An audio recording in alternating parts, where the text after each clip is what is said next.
35ാമത് ഇടുക്കി ജില്ലാ റവന്യൂ കലോത്സവത്തിന്റെ കപ്പിത്താൻ അല്ലെങ്കിൽ അമരക്കാരൻ എന്ന് വിശേഷിപ്പിക്കാവുന്ന വിദ്യാഭ്യാസ ഉപഡയറക്ടർ എസ് ഷാജിയാണ് നമ്മളോടൊപ്പമുള്ളത്. ഇന്ന് 3 ദിവസം പിന്നിടുവാണ് കലോത്സവം ആരംഭിച്ചിട്ട്. എങ്ങനെ വിലയിരുത്തുന്നു? നല്ല മികച്ച രീതിയിലാണ് അതിന്റെ വിലയിരുത്തലുള്ളത്. കാരണം കഞ്ഞിക്കുഴി പോലുള്ള ഒരു സ്ഥലത്ത് ഈ പ്രോഗ്രാം വെക്കുമ്പോൾ ഞങ്ങൾ ഒരുപാട് ആശങ്കയിലുണ്ടായിരുന്നു.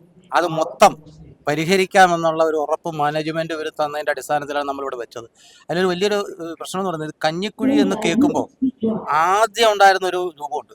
ഇതായിരുന്നു എല്ലാവരുടെയും മനസ്സിൽ. ഇവിടെ വന്ന് കണ്ടപ്പോഴാണ് ഈ രൂപം ആകെ മാറുകയും എന്തായാലും അത് കഴിഞ്ഞ 3 ദിവസമായിട്ട് നല്ല ജനപ്രാതിനിധ്യത്തോടു കൂടിയാണ് നടത്തിക്കൊണ്ടിരിക്കുന്നത്. നമ്മൾ ഈ സ്വാതസംഘ രൂപീകരണം തൊട്ട് ഇത് സജീവമായിട്ട് ഇതിന്റെ പുറകിൽ നിൽക്കുക. 2-3 പ്രാവശ്യം ഞങ്ങൾ ഇതിന്റെ റിവ്യൂ തന്നെ നടത്തേണ്ടി വന്നു. ഇത് എവിടം വരെ കലോത്സവം എത്തും, എങ്ങനെ എത്തും എന്നുള്ളത്. പക്ഷേ ഞങ്ങളുടെ ഈ ആശങ്കയൊക്കെ അസ്ഥാനത്താക്കിക്കൊണ്ട് കലോത്സവം എത്രത്തോളം വിജയിപ്പിക്കാമെന്ന് നാട്ടുകാരും മാനേജ്മെന്റും സ്കൂളും മുഴുവൻ അതങ്ങ് ഏറ്റെടുത്തു എന്നുള്ളതാണ്. അതുകൊണ്ട് വലിയ കുഴപ്പമില്ലാതെ പോയി. പിന്നെ നമുക്ക് ഇടുക്കി ജില്ലയിൽ ആദ്യമായിട്ടാണ് അതുപോലെ കലോത്സവത്തിന്റെ അമരത്തേക്ക് എത്തുന്നത് ആദ്യമായിട്ടാണ്. അമരത്തോട്ട് വരുന്ന ആദ്യമായിട്ടാണ്, ഇടുക്കി ജില്ലയിലും ആദ്യമായിട്ടാണ്. അപ്പൊ ഈ ഒരു കലോത്സവത്തിന്റെ അമരത്തേക്ക് ആദ്യമായിട്ട് എത്തുമ്പം ഉണ്ടാവുന്ന കുറച്ച് പ്രതിസന്ധികളും ബുദ്ധിമുട്ടുകളും ഒക്കെ ഉണ്ടല്ലോ, അതിനെ എങ്ങനെ അതിജീവിച്ചു? അത് ഉണ്ടെങ്കിൽ കൂടി നമ്മൾ കഴിഞ്ഞ കുറെ വർഷങ്ങളായിട്ട് ഈ കലോത്സവം നടത്തിയിട്ടുള്ളതാണ്. സബ് ജില്ലാ കലോത്സവങ്ങൾ ഏതാണ്ട് ഒരു 6 വർഷത്തോളം ഞാൻ നടത്തിയതാണ്. പിന്നെ മറ്റ് റവന്യൂ ജില്ലാ കലോത്സവങ്ങളിൽ നമ്മൾ പാർട്ടിസിപ്പേറ്റ് ചെയ്തത്.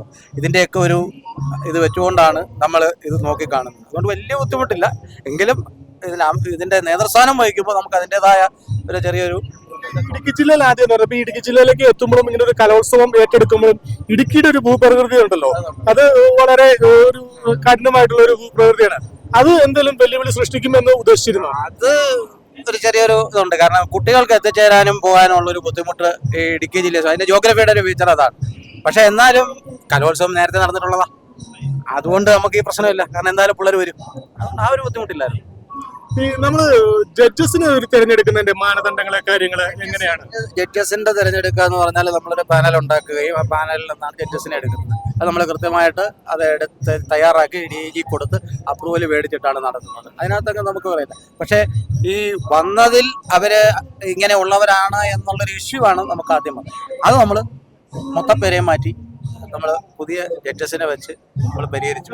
എല്ലാ കലോത്സവങ്ങളിലും എപ്പോഴും ഉയർന്നു കേൾക്കുന്ന ഒന്നാണ് ഒരു കോഴ അല്ലെങ്കിൽ ജഡ്ജസിന്റെ ഒരു ഇത്, കാരണവന്മാരുടെ ഒരു ബഹളം, അത് ശരിയായില്ല, ഇത് ശരിയായില്ല എന്നുള്ള അങ്ങനെയുള്ള പ്രതിസന്ധികൾ, അങ്ങനെയുള്ള ആരോപണങ്ങളെ നമ്മൾ എങ്ങനെയാണ് നേരിടുന്നത്, എങ്ങനെയാണ് അതിനെ കാണുന്നത്? അതിലിപ്പോ നമുക്ക് അതിനകത്തൊന്നും ചെയ്യാൻ പറ്റില്ല. കാര്യം നമ്മളൊരാളിനെ ജഡ്ജ് ചെയ്യാൻ വിളിക്കുകയും അദ്ദേഹം ഇതിനെ മറ്റേ ഇതിലുള്ളതാണോ ഇതിലുള്ള നമുക്കറിയാൻ പറ്റില്ല.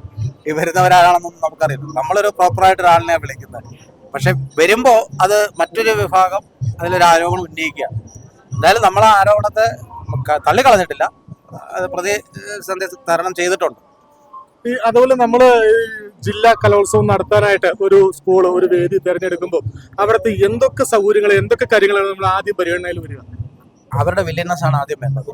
ഇവരാദ്യമേ വില്ലിക്ക് പറഞ്ഞു. പിന്നെ ഇച്ചിരി ഒരു പ്രശ്നം ഉണ്ടായിരുന്നത് ഇവിടുത്തെ യാത്രയും മറ്റു കാര്യങ്ങളും ഒക്കെ ആയിരുന്നു. അത് ഞങ്ങൾ ഇവിടെ വന്ന് നോക്കി. അപ്പൊ ഇവര് തന്നെ ഓഫർ ചെയ്തു, എത്ര രാത്രി ആയാലും ശരി കുട്ടികളെ തൊട്ടടുത്ത് എവിടെ എത്തിക്കണമെങ്കിലും അവർ എത്തിച്ചോളാന്ന് പറഞ്ഞു. അത് അവർ ചെയ്തിട്ടുമുണ്ട്. പിന്നെ അങ്ങനെ ആർക്കും പോയിട്ട് പിന്നെ അക്കോമഡേഷൻ എത്ര രാത്രി ആയാലും കുട്ടിക്ക് അക്കോമഡേഷൻ നമ്മൾ ഒരുക്കിയിട്ടുണ്ട്. അതുകൊണ്ട് അതും ഒരു പ്രശ്നമല്ലായിരുന്നു. ഈ മത്സരങ്ങൾ നമ്മൾ കൃത്യം ഷെഡ്യൂൾ ചെയ്താലോ നടത്തുക, അപ്പൊ അത് സാങ്കേതിക പ്രശ്നങ്ങൾ കൊണ്ടെല്ലാം വൈകുന്ന ഒരു സാഹചര്യമുണ്ട്. അപ്പൊ അതിന് നമ്മള് രാത്രി വൈകിയാണ് മിക്കതും കലോത്സവങ്ങൾ, എല്ലാ കലോത്സവങ്ങളും അങ്ങനെ തന്നെയാണ് തീരുക. അപ്പൊ നമ്മൾ അതിന് ഇത് മാതാപിതാക്കളാണെങ്കിലും ഭയങ്കര ആക്ഷേപം ഉന്നയിക്കും. അതെല്ലാം അപ്പൊ അതിനൊക്കെ നമ്മൾ എങ്ങനെ നേരിടുക? അതിനൊരു ശാശ്വതമായ ഒരു പരിഹാരം ഉണ്ടോ? ഇത് നമുക്ക് ഒരു പ്രോഗ്രാം തുടങ്ങിയാൽ അത് പിന്നെ തീർത്തേ പോകാൻ പറ്റും. അതിപ്പോ UP തുടങ്ങിയിട്ട് ഹൈസ്കൂൾ മാറ്റി വയ്ക്കാൻ പറ്റില്ല. UP HS HSS അത് അങ്ങനെ നടത്താൻ പറ്റും. കാരണം ഒരേ ജഡ്ജും ഒക്കെ കൊണ്ട് വെച്ച് നടത്തുന്നതാണ്. വലിയ പ്രശ്നങ്ങളൊന്നും നമുക്ക് ഈ കഴിഞ്ഞ ദിവസങ്ങളിൽ പാതിരാത്രി വരെ അങ്ങ് പോയിട്ടില്ല. ഒരു 10-11 മണി മാക്സിമം 12 മണിക്ക് ഞങ്ങൾ പ്രോഗ്രാം എല്ലാം തീർന്നിട്ടുണ്ട്. ഈ നമുക്ക് 2ാമത്തെ ദിനം പിന്നെ കോഴ വിവാദമൊക്കെ ഉയർന്നു വന്നു. അപ്പൊ അതിന് DD എന്ന നിലയിൽ അതിന് എങ്ങനെയാണ് നേരിട്ടത്? അതിന് എന്തൊക്കെ നടപടികളാണ് സ്വീകരിച്ചത്? നമുക്ക് ചെയ്യാൻ പറ്റുന്ന പിന്നെ ഒന്നേ ഉള്ളൂ, ഈ പറയുന്ന ആരോപണ വിധേയരായ ജഡ്ജസിനെ മാറ്റുക എന്നുള്ളതാണ്. അത് നമ്മൾ ഇന്ന് മാറ്റി നമ്മൾ പുതിയ ആളിനെ വെച്ചു. നാളെ നമ്മൾ അത് തന്നെയാണ് ചെയ്തിരിക്കുന്നത്. വേറെ ആളിനെ നമ്മൾ സിറ്റി ആവരേക്കുന്നതിന് വെച്ചിട്ടുണ്ട്. ഇത് വെച്ചാൽ നടത്താൻ പറ്റുക. അപ്പൊ ഇതുമായിട്ട് ബന്ധപ്പെട്ട് ഇങ്ങനെ മാതാപിതാക്കൾ കുറെ തെളിവുകളും കാര്യങ്ങളൊക്കെ ഫോണുമായിട്ടൊക്കെ നിരത്തിയിട്ടുണ്ട്. അപ്പൊ അതുമായിട്ട് ബന്ധപ്പെട്ട് DD എന്ന നിലയിൽ അല്ലെങ്കിൽ വിദ്യാഭ്യാസ ഡയറക്ടർ അല്ലെങ്കിൽ അമരക്കാരൻ എന്ന നിലയിൽ അതുമായിട്ട് ബന്ധപ്പെട്ട് എന്തെങ്കിലും മേൽ നടപടികളോ പരാതികളോ അങ്ങനെ എന്തെങ്കിലും? പരാതി കിട്ടിയിട്ടുണ്ടായിരുന്നു. നമ്മളിത് നേരത്തെ തന്നെ നമ്മളിത് അറിഞ്ഞൊരു കേസ് ആയതുകൊണ്ട് നമ്മളൊരു വിജിലൻസിനൊരു ഇത് കൊടുത്തിരുന്നു. അതിന്റെ ഫോളോ അപ്പ് എന്നുള്ള രീതിയിൽ ആ പരാതിയും എല്ലാം കൂടെ നമ്മൾ ഫോർവേഡ് ചെയ്ത് അവർക്ക് കൊടുത്തിട്ടുണ്ട്. അത് എത്രത്തോളം അത് ഇതിൽ വരുമെന്നുള്ളത് നമുക്ക് അറിയില്ല, എന്നാലും കൊടുത്തിട്ടുണ്ട്. ഞങ്ങൾ ഡിപ്പാർട്ട്മെന്റ് വിജിലൻസ് ഡിപ്പാർട്ട്മെന്റ് തന്നെ കൊടുത്തു. അപ്പൊ ഈ വിജിലൻസിന്റെ ഒരു റിപ്പോർട്ട് വന്നതിന് ശേഷം ഇതിനകത്ത് എത്രത്തോളം വാസ്തവമുണ്ട്, ഈ മാതാപിതാക്കളുടെ ആരോപണം എത്രത്തോളം ആണ് എന്ന് നമുക്ക് പറയാൻ പറ്റത്തുള്ളൂ, അറിയാൻ സാധിക്കത്തുള്ളൂ. പിന്നെ ഈ തന്നിരിക്കുന്നത് നമുക്ക് കുറെ വാട്സാപ്പ് ഇതാണ്, അത് തന്നെ എത്രത്തോളം വിശ്വാസത ഉണ്ടെന്ന് നമുക്ക് ചെക്ക് ചെയ്യാൻ പറ്റില്ലല്ലോ. അത് കലോത്സവം ശരിക്കും ഇത്രയും മത്സരങ്ങളുണ്ട്. ഇത് നമ്മൾ 4 ദിവസത്തിലാണ് നമ്മൾ തീർത്തുകൊണ്ടിരിക്കുന്നത്. ഈ വർഷം തൊട്ട് കുറച്ച് ഗോത്ര കലാ വിഭാഗങ്ങളും കൂടെ നമ്മൾ ചേർത്തിട്ടുണ്ട്. അപ്പൊ അതും കൂടെ വന്നു കഴിയുമ്പോൾ ഈ ഇത്രയും ദിവസത്തിനുള്ളിൽ ഈ സമയത്തിനുള്ളിൽ ഇത് തീർക്കുക എന്നുള്ളത് എത്രത്തോളം ഗോത്രകലകൾ വന്നിട്ടുണ്ടെങ്കിലും നമ്മുടെ ഇവിടെ അതിന്റെ എണ്ണം കുറവാണ്. അതുകൊണ്ട് നമുക്ക് ഈ പരിധിക്കകത്ത് നിർത്താൻ പറ്റും. ഈ പുതിയ കലാരൂപങ്ങൾ കൂട്ടിച്ചേർത്തതിനോട് എന്താണ് ഒരു അഭിപ്രായമുള്ളത്? അല്ല, അതൊരു പുതിയ കല, അത് എല്ലാ വർഷവും അപ്ഡേഷൻ വരുന്നില്ലേ. അപ്പൊ പുതിയ കലകൾ അതിൽ വരണമല്ലോ, ഗോത്രകലകൾ പ്രത്യേകിച്ച് അതിൽ വരുന്നുണ്ടല്ലോ. അതിന് എത്രത്തോളം ഇത് എഫക്റ്റീവ് ആയി എന്നുള്ളത് സ്റ്റേറ്റ് വരെ കഴിയുമ്പോഴേ നമുക്ക് അതിനെ കുറിച്ച് കൃത്യമായിട്ട് അറിയാൻ പറ്റും. നമുക്കിപ്പോ നിലവിലുള്ള കലാരൂപങ്ങളിലെ വിദ്യാർത്ഥികളെ ഇല്ലാതെയായി ഒഴിവാക്കേണ്ട ഏതെങ്കിലും കലാരൂപങ്ങൾ? അങ്ങനൊന്നും വന്നിട്ടില്ല. മിക്കവാറും എല്ലാത്തിലും പാർട്ടിസിപ്പേഷൻ വരുന്നുണ്ട്. ചില സ്ഥലത്ത് വരുന്നില്ല, ചില സ്ഥലത്ത് അത് കൂടുതൽ വരും. അതുപോലെ ഈ തമിഴ്, അറബി അങ്ങനെയുള്ള മേഖലയിൽ നിന്നുള്ള കലാരൂപങ്ങൾ, അങ്ങനെയുള്ള അതെല്ലാം ഉണ്ട്. അതിന് എത്രത്തോളം പ്രാധാന്യം നമ്മുടെ കലോത്സവങ്ങൾ? നമ്മൾ ഇതിനകത്ത് തന്നെ അറബി കലോത്സവം പ്രത്യേകമാണ്, സംസ്കൃതോത്സവം പ്രത്യേകമാണ്. തമിഴ് അല്ല, സംസ്കൃതോത്സവം. തമിഴ് അങ്ങനെ ഒരു ഇത് വന്നിട്ടില്ല, പക്ഷെ തമിഴിന്റെ ഇതും ഇവിടെ നടക്കുന്നുണ്ട്. നമ്മുടെ ഇടുക്കി ജില്ലയിൽ ചില അതിർത്തി ഗ്രാമങ്ങളിൽ തമിഴ് വരുന്ന മേഖലകളുണ്ട്. അപ്പൊ അവർക്ക് നമ്മൾ പ്രത്യേക പരിഗണന ഉണ്ട്. എല്ലാ വർഷവും അവരുടെ ഒരു മേള ഇതിന്റെ കൂടെ തന്നെ നടത്തി വിടുക. തമിഴ് ഈ പുതിയ കലാരൂപങ്ങൾ വന്നിരിക്കുന്ന നമ്മുടെ ആദിവാസി കലാരൂപങ്ങൾ, അത് ഈ വർഷം തൊട്ടാണ് ആരംഭിച്ചത്. അതിന് എത്രത്തോളം സ്വീകാര്യത ലഭിച്ചു എന്നുള്ളതിന് നമുക്കിത് കഴിഞ്ഞിട്ടേ പറയാൻ പറ്റും എത്രത്തോളം ഇതിന് സ്വീകാര്യത വന്നു. അല്ല, നമ്മുടെ ഉപജില്ലകളിലൊക്കെ അതിന് എങ്ങനെയാണ്? എല്ലായിടത്തും നടന്നിട്ടുണ്ട്. അത് ഇവിടെ വന്നിട്ടുണ്ട്, അതിൽ നിന്നാണല്ലോ ഇങ്ങോട്ട് വന്നത്. ഇത് എത്ര വന്നു എന്നുള്ളത് നമ്മൾ നോക്കണം, കണ്ടുപിടിക്കും. ഇപ്പൊ നമ്മളിത് 3ാമത്തെ ദിവസം പിന്നിടുകയാണ്. അപ്പം ഈ 7 ഉപജില്ലയാണ് നമുക്കുള്ളത്. അപ്പൊ ഇതില് ഈ ഏത് ഉപജില്ലനാണ് മികച്ച കലാപ്രതിഭകൾ? അത് നോക്കണം. കലാപ്രതിഭ ഏത് ഉപജില്ലയാണ് മുന്നിട്ട് നിൽക്കുന്നത്? പേപ്പറിലെ വാർത്ത എനിക്ക് ഒന്ന് കട്ടപ്പനയോ കണ്ടു, ഞാൻ കണ്ടതേ ഉള്ളൂ. ശരിക്കും കട്ടപ്പന അല്ലെങ്കിൽ ടൗൺ ഏരിയയുടെ തൊടുപുഴ അങ്ങനെയുള്ള ഇടത്തുനിന്നാണ് കൂടുതലും വിദ്യാർത്ഥികളും ആളുകളും എത്തുന്നത്. കുറവ് വരും. റിമോട്ട് ഏരിയയിൽ നമുക്ക് പാർട്ടിസിപ്പേഷൻ കുറയാ. അത് ഈ ഇരിക്കയുടെ ഒരു ജോഗ്രഫി വെച്ചോണ്ടാ. അപ്പൊ ഈ തവണ നമുക്ക് സംസ്ഥാനത്തേക്ക് നിരവധി കലാപ്രതിഭകളെ എത്തിക്കാൻ സാധിക്കുമോ? അത് സാധിക്കും. എന്തായാലും ഫസ്റ്റ് എ ഗ്രേഡ് കിട്ടുന്ന കുട്ടികളെല്ലാം നമ്മൾ എത്തിക്കുമല്ലോ, അത് എത്തിക്കും. അപ്പൊ ഈ നമ്മളിപ്പോ 3 ദിവസം പിന്നിട്ടു. അപ്പൊ നിരവധി വെല്ലുവിളികളും പ്രതിസന്ധികളും ഒക്കെ തരണം ചെയ്താണ് ഇത്രയും വരെ എത്തിയത്. അപ്പൊ ഇതിനെല്ലാം എങ്ങനെയാണ് നേരിടുന്നത്? മാനസിക സമ്മർദ്ദം ഉണ്ടോ? ടെൻഷനൊന്നുമില്ല. അതിപ്പോ നമ്മള് ഒരു ഇതിലിരിക്കുമ്പോ ഇങ്ങനെയുള്ള പ്രശ്നങ്ങൾ വന്നാൽ നമ്മൾ എന്തായാലും അതിനെ അംഗീകരിച്ചേ പറ്റൂ. അത് അംഗീകരിച്ച് നമ്മൾ ചെയ്തല്ലേ പറ്റത്തുള്ളൂ, അത് നമ്മൾ ചെയ്യും. ഈ അപ്പീലിന്റെ കാര്യത്തിൽ എങ്ങനെയാണ് സാർ? മുൻ വർഷങ്ങളൊക്കെ അപേക്ഷിച്ച് അപ്പീൽ വരുന്നത് കുറഞ്ഞിട്ടുണ്ടോ? അപ്പീലിന്റെ കുറവ് വന്നിട്ടില്ല, അത്രത്തോളം വന്നിട്ടില്ല. എന്നാലും ഈ വർഷം അത്രത്തോളം അപ്പീൽ റേറ്റ് കൂടുതലായിട്ട് അത്രത്തോളം അപ്പീൽ വന്നിട്ടില്ല. ഈ അപ്പീൽ വന്നു കഴിഞ്ഞാൽ പിന്നെ അടുത്ത നടപടികൾ എങ്ങനെയാണ്? ഒരു അപ്പീൽ കമ്മിറ്റി ഉണ്ട്, ആ കമ്മിറ്റിയാണ് ഇത് പരിഗണിക്കുക. ഇത്തവണ അതിന്റെ ചെയർമാനെയൊക്കെ വെച്ചിട്ടുണ്ട്, പോസ്റ്റിയൊക്കെ ആയിട്ടുണ്ട്. അത് ഒരു ദിവസം ചെയർമാനും ഇതുമായി ബന്ധപ്പെട്ടുള്ള കുറച്ച് ജഡ്ജസ് ഉണ്ട്, അവരും കൂടെ ചേർന്നിരുന്ന് ആ അപ്പീൽ പരിഗണിക്കും. ഈ അപ്പീൽ പരിഗണിച്ചു കഴിഞ്ഞാൽ അവർക്ക് സംസ്ഥാനത്തിലേക്ക് മത്സരിക്കാൻ പോകാനുള്ള ഒരു അവസരം ലഭിക്കൂ?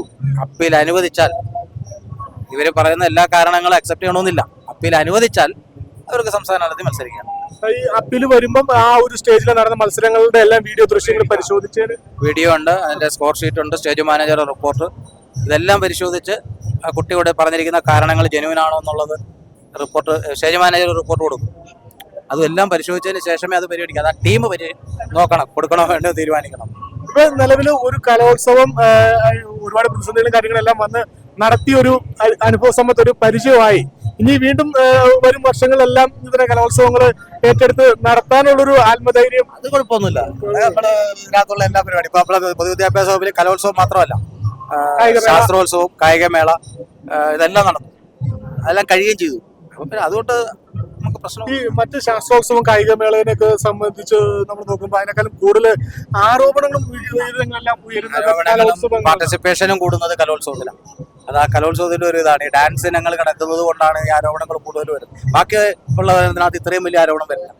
ഈ കായികമേള അല്ലെങ്കിൽ ശാസ്ത്രമേളയ്ക്കൊക്കെ എങ്ങനെ ആരോപണങ്ങളും അപ്പീലുകളൊക്കെ വരാറില്ല? അതിനത്രത്തോളം ഒന്നും വരാറില്ല.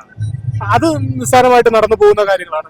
കുഴപ്പമില്ലാതെ നടന്നു പോകും. വലിയ വലിയ അപ്പീലുകളൊന്നും അതിന് വരത്തില്ല.